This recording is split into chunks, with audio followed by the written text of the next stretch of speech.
CNN just did an article entitled, "When Trump is Silent on Twitter, It Says a Lot."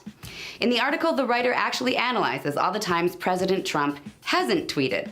So now not only is CNN covering everything Trump tweets, but everything he doesn't tweet too. This is where we're at.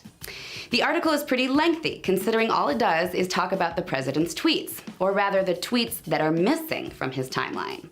The writer talks about how on Monday, Trump had only tweeted once as of noon, even though there was so much going on.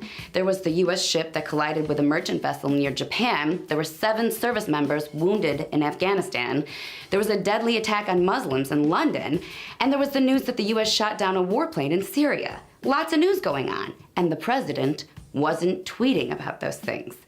Which is so important, apparently, that the writer wrote over 900 words dissecting how the president didn't tweet on those issues.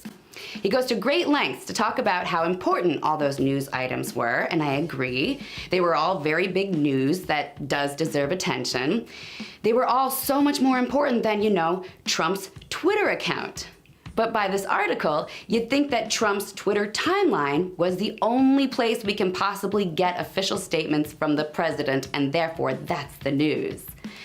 The writer doesn't even seem to consider the fact that those are touchy news items that the president maybe should take a little time to think through before issuing a statement, especially on the venerated Twitter, which Trump knows by now that CNN is reading like a Bible.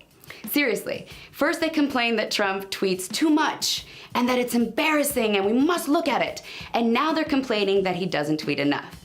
Then the writer ends the article saying, "On these matters of life and death, war and peace, then some kind of tweet from the president might be welcome and soon."